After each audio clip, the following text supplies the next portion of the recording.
Hello again, GLL back for another video. Okay, this is a video about Ryan Darcey, one of the developers at 343, and him explaining why they basically included Spartan abilities in Halo 5. This is a very long-winded thing. The guy voice is very boring. Obviously, he has actually no talent whatsoever with regard to game design, so it's a very boring video to watch. I'm going to give my fucking opinion on what he says, because some of the stuff he says is fucking retarded, like genuinely retarded. I've skimmed about through it a little bit and I've seen the gist of some of the stuff, but I haven't watched it in its entirety based on the fact that it is a load of fucking bollocks. But I'm now going to watch the entire thing and give my fucking opinion on it. Now, I don't expect everybody who watches my channel to even be asked to watch the entire thing, but basically all this video does is confirm that all they did was basically copy Call of Duty and that they have no clue what they're doing. So if you're already happy with that as a fact, then you don't need to watch this video. But if you would like to stay for the hilarity that's going to ensue, then by all means stay. So here we go.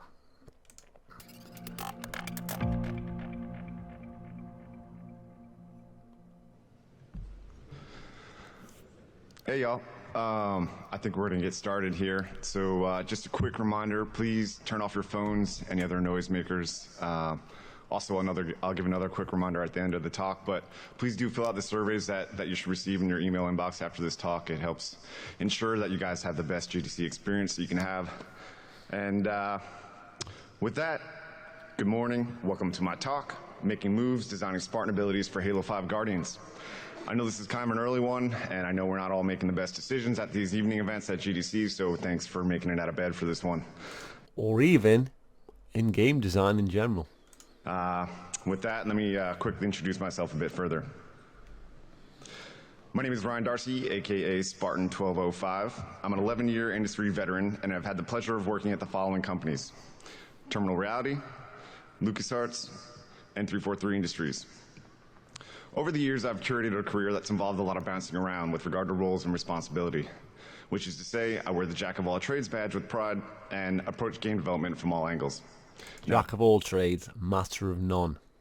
With that in mind, my schizophrenic career has evolved more or less like this: level designer, gameplay engineer, secret weapon, don't be jelly, this is real, but it's just some PR and marketing work, producer, level designer again, and systems designer. Also, these are all the games I've worked on, but not necessarily shipped. And okay, so secret weapon, right there, he doesn't explain what that really fucking means. So that was just retarded of him to write it like that for people who he's trying to give a talk to. That's retarded. Okay, then we look at some of these fucking games. Okay, what should anybody that's ever worked on any of this crap be let near fucking Halo? I mean, realistically, I mean, look at this.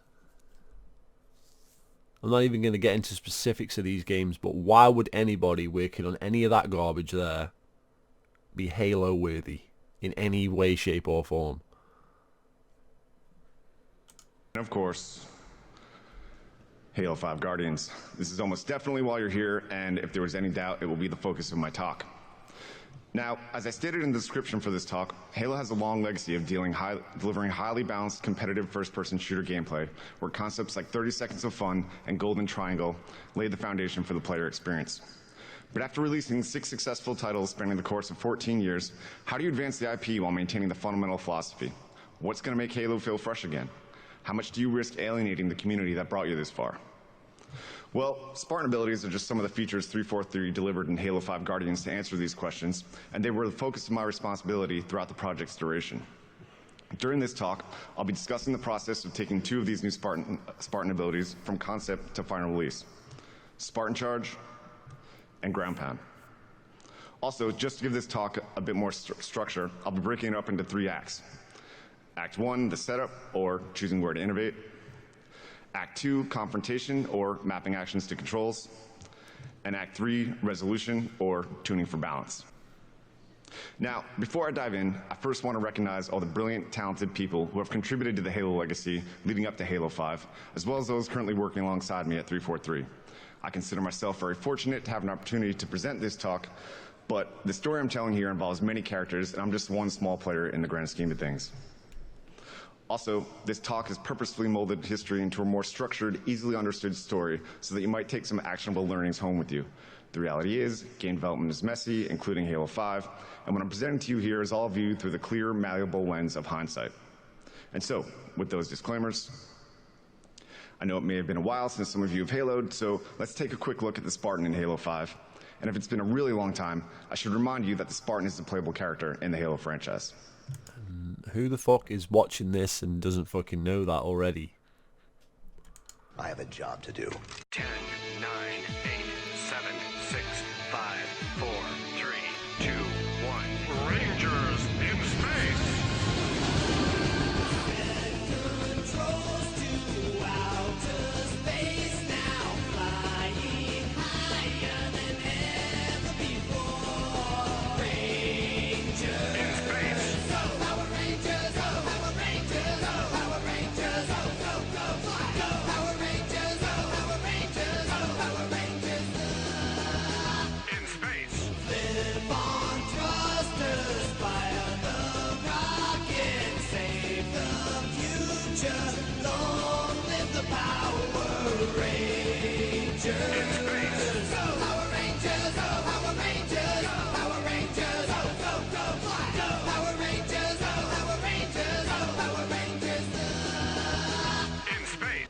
All right, hopefully y'all are awake now after that one. And hopefully that was a quick refresher of what the Spartan is and what form they took in Halo 5 Guardians. How did that refresh anybody on anything?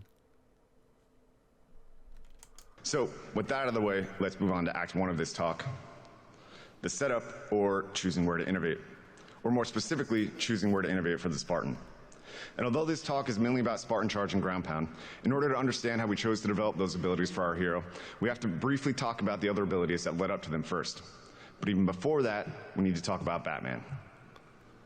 Early on in this project, whenever we were talking about the Spartan, Batman often worked his way into the conversation. Our sandbox design lead, Chris King, often held him up as a model for what we wanted to do with the Spartan in Halo 5.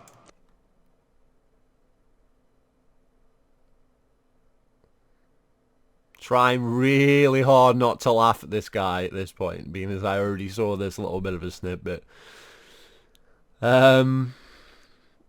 Yeah. Basically, their concept for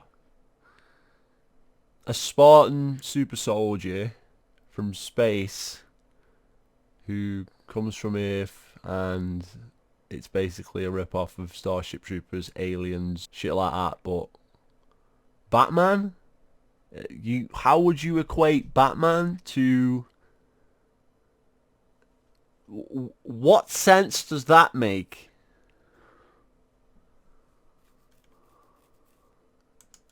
Why is that? Well, I thought I was going to be clever and invent a new phrase, but the internet already beat me to it with a meme. So here's a quick sampling of some before and after Batman examples. Got Wonder Woman, Superman, Aquaman, Catwoman, Spider-Man. For some reason, Angel... Right there, you're missing the point. These are all superheroes. Right? Correct? Spider-Man is a superhero. Aquaman is a superhero. Etc. They're all superheroes. Master Chief? He ain't a superhero. How is he a superhero? Nobody equates Master Chief to being a superhero. He's just the main character of the fucking game. He's not a superhero. He doesn't wear a cape, fly around and save people. There's a more serious fucking tone to fucking Halo. It's like supposed to be more realistic in that sense. In that specific sense. Okay? It's not like a fucking Marvel or a DC comic. That's completely fucking different to Halo. So you're completely off the pulse with just the concept and the idea before you even start. That's so retarded. Angelina Jolie. And finally, the man himself. Even Batman's Batman. What I'm talking about here is the Batman effect, and if it's not clear, I'll get more specific in a minute. For Halo 5, we wanted to reimagine the Spartan experience. But what does that really mean? But where was Master Chief in the first fucking Halo game? All fucking cartoony and fucking like non-serious. If anything, he's more fucking cartoony and more of a fucking like Adam West Batman in the new fucking games, not in the old fucking games. How fucking retarded can you be?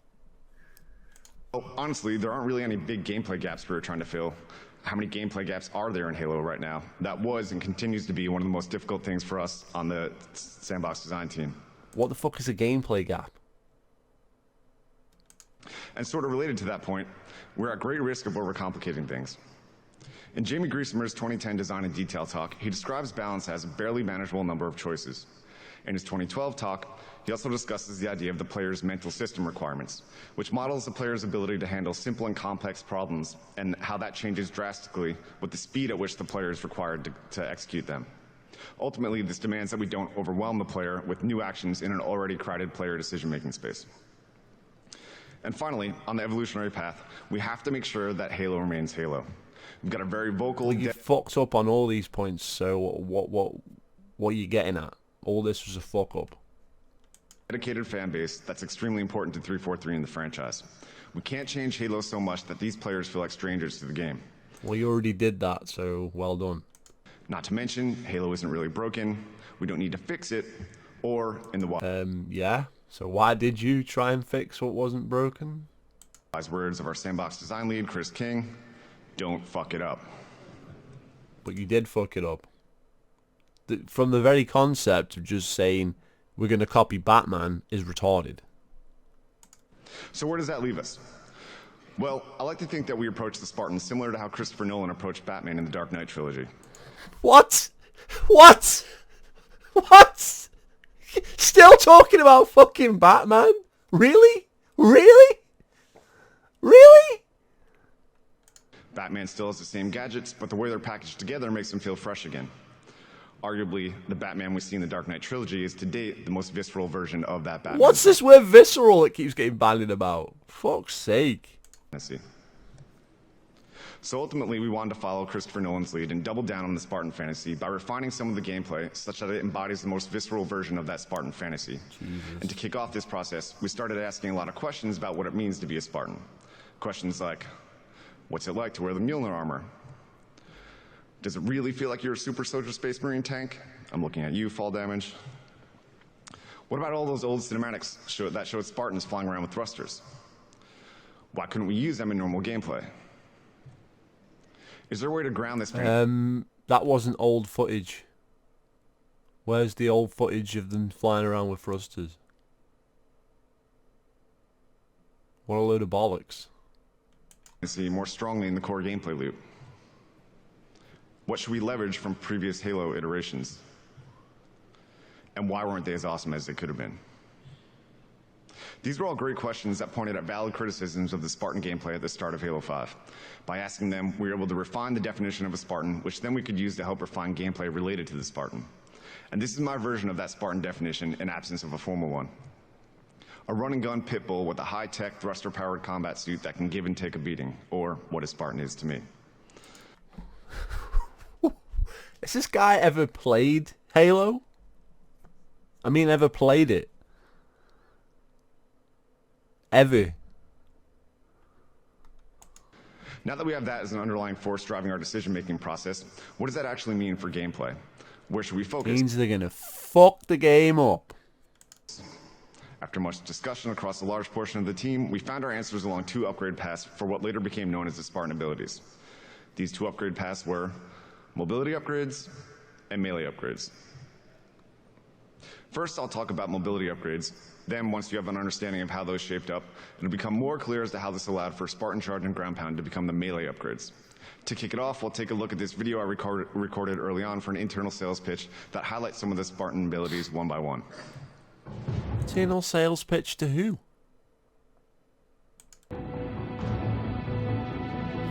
First, we've got Evade, or what later became known as Thruster Pack, which allows you to burst quickly in any direction. There you go. This is an early fucking build of the game. It's like a fucking demo, and it looks like one of the maps out of the fucking game. Amazing. Clamber, where you can pull yourself up on ledges. Vault, which was a variation on Clamber that eventually got cut. Of course, Slide, which is pretty straightforward.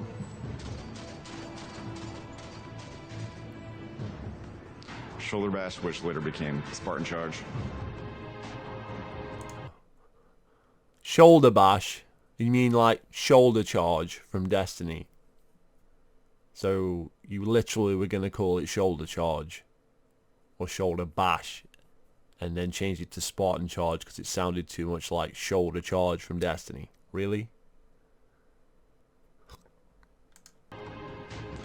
And Stabilizer with some broken animations. Remember, this is pretty early on. Yeah, but the game looks finished. It looks like it fucking did when it came out.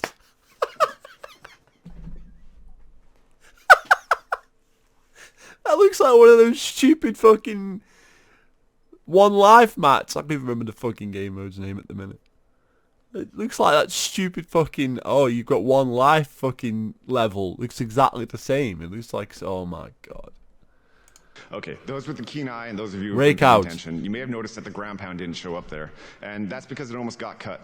At one point, these were all the features we were going to ship with, but... Ground pound almost got cut, guys. Almost got cut. Eventually, we did manage to pull it back in. Now, before we dig into the details for Did manage to pull it back in, so who was countering that and saying we weren't pouring it in? these mobility upgrades, I'd like to first define the Halo Joust and how that compares to combat and other popular first-person shooters, because I'll be referencing the Joust a lot through this talk. So let's take a look at how core combat in a game like Call of Duty differs from Halo. Why would Call of Duty even be brought up? I thought the whole point was he's trying to say, oh, the 343 fanboys argument always is, oh, it's nothing to do with Call of Duty. Well, why is the game that he's brought up to fucking compare to Halo Call of Duty? Why would that even factor into a talk on Halo? Because the entire game is copying Call of Duty. That's why. One of the defining characteristics of Call of Duty is its vitality model, low vitality model, and corresponding short time to kill. It only takes a few shots with any weapon to drop your enemy. The best comparison I can make is to a game of hide and seek. Spotting enemies and getting the first shot off is essential for being a successful Call of Duty player, and there's little time to react. Ultimately, I would argue that your best defense is a good offense here. It's a very aggressive style of play. Conversely, in a game like Halo, the high vitality model creates a substantially longer time to kill compared to Call of Duty. The core combat unfolds much more like a game of speed chess, as the player has a lot more opportunity to react. Speed chess? And successfully turn around and encounter if they're attacked first. In Halo, there is more of a focus on anticipating your enemy's next move, dodging their attacks, and baiting them into vulnerable positions. In this way, we could argue that Halo is a Street Fighter of first-person shooters. Ultimately, a successful Halo player is going to need to have more patience in an encounter. You have to be a lot more picky about when to engage an enemy. In contrast to Call of Duty, I would argue that your best offense is a good defense. How does that make sense when the games are like fucking mirror images of themselves? So basically, Halo 5 has a shorter time to kill than any other Halo game does. So you copied that shit. I mean, fucking hell. So, hopefully that quick primer on the Halo Joust will put everything... Why would you even compare it to Call of Duty? Why would that even come into the conversation? To review in the right context, and let's keep it in mind as we discuss the mobility upgrades. We're going to take a look at the non-thruster powered mobility upgrades first, or those that I would attribute to the Spartan underneath the armor. And we'll start with increased run acceleration and increased run speed. This may sound like a subtle thing, but it stemmed from a renewed focus on competitive play. In fact, it was one of the first requests I can remember getting from the MP team and the Pro team. Why is that? Well, it adds some nuance to the Halo Joust. And the nuance we're adding here is that the players are able to strafe left and right more quickly, which allows them to dodge precision headshots. In the end, this ultimately made the Spartan more responsive, but it also made it slightly harder to handle. It's kind of like the difference between a Mustang and a Lamborghini. They're both powerful cars, but those who are comfortable with the pickup on a Mustang might not be comfortable with the pickup on a Lamborghini. What this guy just talks nonsense. What is a fucking game gonna do with fucking cars? Absolutely nothing. Okay, no wonder he fucking works for 343 or used to work for 343 because he's got his head squarely up his arse. You can just make fucking stupid analogies like, oh yeah, it's like a fucking one Lamborghini, but I expect that kind of shit from fucking Halo follower. Not fucking people who actually design fucking games. What a load of nonsense. If you're not identifying with that metaphor, but as someone who drives a Prius C, I'm sticking with it. Anyway, moving on. He drives a fucking Prius, well there you fucking go, he's already a fucking mong. Which allowed you to grasp nearby ledges and pull yourself up where you might have fallen short from a jump previously. I consider Clamber one of our most drastic mobility improvements, and it totally changed how It's not an improvement, it's a negative. Because it takes away the skill of your fucking crouch jumping. advocate and therefore... So if you're talking about pro and fucking competitive, surely it'd be more competitive not to put that in, because crouch jumping is harder to do than clambering. That's making the game noob friendly, so that's the opposite of competitive. Build our maps. More specifically, it increased the verticality of the arena. Ultimately, this made platforming way less frustrating, as it's much more difficult to gauge Because otherwise it makes it easier. For noobs. distances and jump with precision in first-person shooters, and this allowed for a lot more slop. So, onto our final non-thruster-powered mobility upgrade, slide, which quickly transitions to the crouch state from a sprint and gives you a slight speed boost into cover or around a corner. That's been in loads of games before. All this shit's just ripped off other games. In contrast to Clamber, this is probably the most inconsequential mobility upgrade. That said, I would argue that you can't turn everything up to 11. It's important to recognize a feature's position in the greater feature set, and you still need to provide enough benefits at higher levels of play. In addition, the conservation of momentum feels good. In general, conserving some momentum can make movement feel more natural. You just have to be careful about where to use it, because you don't want to make the player feel too unresponsive, especially in a highly competitive game like in Halo. Where I'd like to see this guy on Halo 2 playing some like just absolute scrubs. I reckon he'd get his ass handed to him. a single frame delay can make the difference between a player saying, I love it, versus I hate it.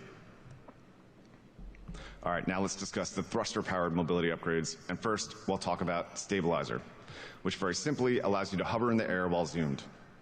This was originally a weapon attachment developed by our weapons designer, Dan Wixton. However, as time went on and the design for our weapons in Spartan got more refined, we ported the tech to be as part of the core Spartan abilities. The next mobility upgrade we implemented was a thruster pack. This replaced armor abilities from Halo 4, like hard lead shield, active camo, jetpack, etc., and allowed the player to thrust quickly in any direction. Why did this replace armor abilities? Well, it was part of our Fair Start initiative and renewed focus on competitive play. For Halo 5, we wanted to ensure that everyone started out on an even playing field. So the entire game was built around esports that no one gives a flying fuck about, and the esports are now lower than they were when fucking H2A was around, and that was when it was its most popular. So what the fuck is that all about? What a total fuck up. At the beginning of a match, and this was accomplished by everyone spawning with the exact same loadout in arena modes. Additionally, the thruster pack created a heartbeat underneath the Halo joust. The thruster pack has a cooldown, and the player must wait 3.25 seconds between every use. I hate to break this to you, but armor abilities are also a fair start because everybody has the same choice of armor ability. If everybody can choose the fucking armor lock, then everybody can use the fucking armor lock off the start. Hence, it is still fucking balanced because everybody has the same fucking choice. Doesn't matter if you like it or not. That's irrelevant. That's so retarded. It's a fair start either way. End of story. Its limited nature created bursts of action within a joust that altered our joust flow more than any other ability. One final thing worth noting about Thruster Pack is it exacerbated some escapability problems. Remember, Halo's high vitality model means that the time to kill is much longer than most games, so it gives the player a get-out-of-jail-free card with the Thruster Pack, and it could lead to a lot of unfinished jousts if not balanced properly. In other words, make the time to kill shorter like Call of Duty so that it doesn't matter that we can add all this garbage into the game. Instead of saying, let's not put this into the game because it fucks with the core gameplay. Really? Attacker feeling frustrated. And our final mobility upgrade I still feel frustrated when I play that game because it sucks. Help with this escapability problem either, infinite sprint. First, let me mention that second to whether Now, this is a good point because I've made this point several fucking times over the last fucking couple of years about infinite sprint, and now here is a guy who worked on the game, not talking about sprint, but talking about infinite sprint, okay? So right there, everything I've been saying over the past so many fucking years has just been proved fucking right. Okay, sprint is not a problem. Infinite sprint is a different matter altogether. He's just said there, infinite sprint. Didn't mention sprint. Infinite sprint, right there. Boom. We included D-Scope for Halo 5. The inclusion of Sprint was one of the most contentious discussions within the studio, specifically because of this escapability problem I just mentioned. But in 2015, Sprint is a staple for the modern FPS gamer. Leaving it out of Halo 5 would have been ignoring a huge portion of the gaming demographics expectations, so the call was made to include it. Additionally, in other words, we just copied every other fucking game that's on the market. Namely Call of Duty. we didn't want to create another resource to manage. This meant leaning towards Infinite Sprint, which in turn complemented Giant Battlegrounds and Warzone, our much hyped new multiplayer mode. So, which is not competitive whatsoever, so he's just contradicted himself again by saying, oh yeah, we did it for Warzone, even though you were talking about it being competitive. Well, Warzone's the most non-competitive game mode in the game. Bullshit. These were all the mobility upgrades we shipped in Halo 5. What didn't make the cut? Really only one significant Spartan ability was lost in the end. Here's a pretty simple previs showing proof we pursued and subsequently cut a boost jump. Nothing fancy here, pretty straightforward. We've seen this in other games. Yeah, we've seen it in Call of Duty Advanced Warfare, a game he's just been talking about. But what happened with boost jump? Why did it get cut? Well, we quickly realized that clamber was already increasing the verticality of the battlefield to a great degree. Adding a boost jump on top of this was getting a little bit crazy. Not to mention, clamber was already utilizing the button press we wanted for boost jump, press and jump again while in the air. Finally, to really put the nail in the coffin, our level metrics were already locked and a lot of spaces would need to be reworked in order to support this additional increase in vertical gameplay. So ultimately, we cut this to reduce complexity and redundancy. This is one of those decisions that can be super difficult to make because it wasn't a problem of boost jump being fun or not having enough time to execute it. It was totally fun and it was pretty much... None of this is fun, mate. The entire game is not fun. Okay, you're clearly not a fucking real gamer here. You don't play fucking games because the game is not fun whatsoever. Done. However, when you look at it in context with the greater feature set and the state of the project at the time, you start to realize that the benefits aren't being outweighed by the drawbacks. So, now that we've got a good understanding of where all the mobility upgrades landed, we can talk about how they were leveraged for Spartan, Charge, and Ground Pound as the melee upgrades. To start, let's talk about Halo's Golden Triangle. In many other can't even say it. First-person shooter games, melee is pretty secondary to the core combat loop. For Halo, it's front and center. Why is that? Well, largely because of Halo's unique vitality model. That extra layer of shields on top of your body requires a lot of damage to kill an enemy. Oftentimes, just firing your weapon isn't the most efficient way to take an enemy down. So melee attacks can do a significant amount of damage when you're up close. Also, grenades can do an even better job of softening up the enemy when you have them from a distance. And in addition to the unique vitality model, a majority of the Halo joust takes place with both players firing weapons from the hip.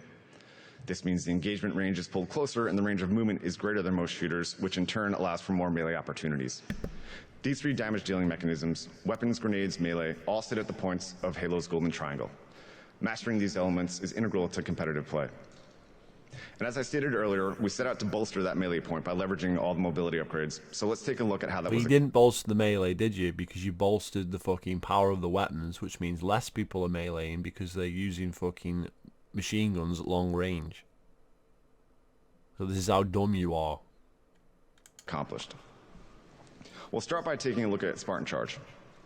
Spartan Charge is a thruster-powered melee attack that has three main benefits over normal melee: increased lunge range, increased knockback distance, and increased damage.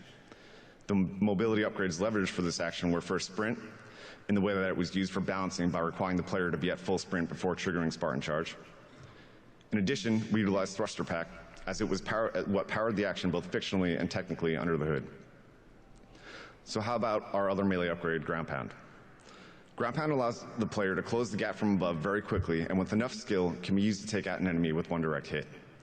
Additionally, the AoE upon landing will knock enemies back just like Spartan Charge and deal the same amount of increased melee damage. The mobility upgrades leveraged for this action were first Clamber, in the way that it allowed for the increased verticality of the battlefield, which then allows for ground pound since it has a minimum height requirement.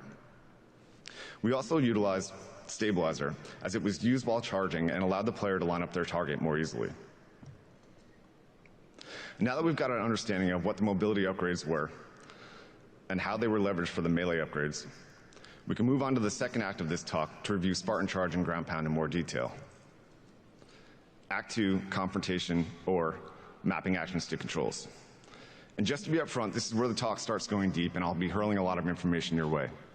I'll do my best to keep it moving and keep it clear. But literally all you did was copy Call of Duty's controls, because you were copying Call of Duty's abilities and Destiny's abilities, so you used their basic control set for your own, instead of making your own unique control set for Halo. But if you feel a little overwhelmed, don't worry about trying to take detailed notes. This video is going to be posted up on the site later. You can always go back to it. And with that said, please hold on to your butts and let's check out the button landscape rolling into Halo 5. By the time we got around to implementing Spartan Charge and ground pound, every button was already used for something. This required us to get creative when mapping new actions to controls, and by creative, I mean we were going to have to trigger this through some contextual button combo, or contextual button press, or some contextual button combo. So we pursued a bunch of different options and focused on 3 key areas to determine whether a given control scheme was working out. I'm not being funny or anything, but surely you come up with the controls for a game before you make the fucking abilities in the game. I mean, that's just common sense, right? I mean, it's got to work with the fucking controller before you fucking decide to fucking design them and implement them into the game. So why would you try and force something onto a control setup that can't support it? That is so fucking dumb. First there was balance, then user experience, and finally player intent. Now let's define exactly what those 3 areas of evaluation were. First, we'll look at balance, where we ask the question, how does the control scheme affect the risk-reward of the feature? We have to ask this question because not only did some of the control schemes change up the button presses, but at times they also forced us to change the sequence of the action. This had the potential to impact effectiveness, with the danger of pushing it too far on the spectrum towards being too powerful or too weak. And when evaluating balance, we further asked ourselves the question, with some fine-tuning, will the risk ever match reward? Largely, this means having enough knobs to turn when balancing the feature. Too few knobs meant not enough control to dial in the effectiveness. Well, you've got plenty of knobs at 343. It will be discussed later in the talk, but you can think about designers manipulating variables like an artist using different sized paintbrushes. You get the broad strokes in with the bigger paintbrushes, but then you need the smaller ones to get the fine detail in there. Also, you have to ask if the guy talks bollocks. What the fuck? sequence provides a sufficient opportunity for a tell. We are at great risk of making both of these actions too cheap if we couldn't communicate what was going on to What's the fucking Halo got to do with fucking Street Fighter and shit like that? Nothing. Players, especially for competitive games that require reactions within fractions of a second. And as a side note on tells, make audio a priority. You might think that visual indications are better because light travels faster than sound, so players will be able to react to that better than some auditory input. But it actually takes your brain more cycles to process visual input compared to auditory input. This is the reason why races are started with the bang of a gun rather than some other visual notification. Not to mention, if you're playing a first-person shooter, a lot of the action is going to be happening off-screen, so visuals are doing nothing for you there. That said, these are the things considered when evaluating how balanced a control scheme was. Now, on to user experience, where we ask the question, how easy is it for the player to execute the action reliably? Things to consider when evaluating user experience include, are the player's thumbs on the sticks? How can he go on for another fucking 40 minutes? Seriously? And why is this? Well, movement and aiming are the most twitchy aspects of a first-person shooter, and you need access to that input at all times when you're in combat. Next, we have to ask, is there a risk of triggering this action by accident? And when you're talking about console control... Okay, this is utter bollocks now. This isn't even worth watching at this point, so I'll post the full video in the description, and I'll add some more shit to it if I deem it necessary. But basically, we've got through the fucking core point of the video, which is the entire thing is a load of bollocks. and the 343 don't have a clue what they're doing from the fucking weird go. Feel free to subscribe. See you later.